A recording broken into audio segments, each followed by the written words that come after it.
Hello, good day sa lahat. Andito tayo sa kusina. Andito tayo sa kusina ni Ganda Aida.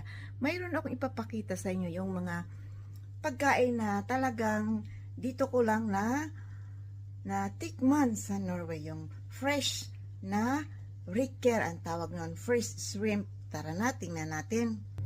Ayan mga ka-friendship, ito ay fresh from the sea.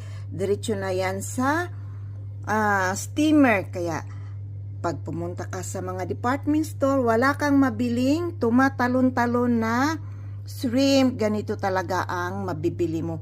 Kaya ito hinahanda ko kasi gusto kong kumain ng shrimp. Ganito lang ang preparation nila. Ito frozen pa. Ito frozen pa yan. Maya-maya pwede nang kainin kasi ayan, matigas pa siya. Matigas pa yung ating shrimp. And of course, mayroon tayong dip na mayonnaise. At saka yung lemon. Squeeze mo na yung lemon. Tapos, ididip natin sa mayonnaise or mix with the mayonnaise. Ayan, ganito ang kalimitan kinakain ng mga Norwegian tradition nila. Pag summer, mayroon talaga silang isang day na yung magtutor ka kasama sa boat. Kakain ka lang ng seafoods. Ayan, napakasarap talaga ng shrimp dito. Ayan, tingnan nyo. Hindi na yun huhugasan, kundi pag malambot na yung shrimp, ayan, ready na pwede nang kayang balatan, kakainin na yan. O diba, ang saya-saya at ang dali-daling kainin. Ayan, ganito ang kanilang specialty during summer.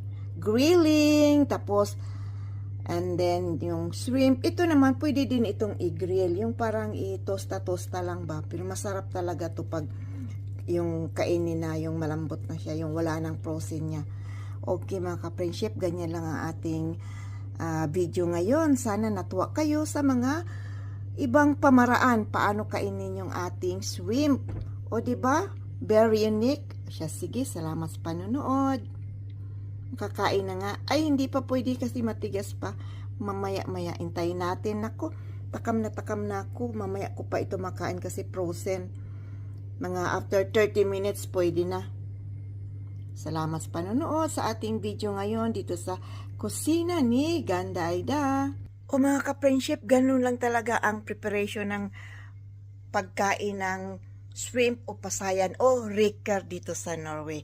Sana natuwa kayo.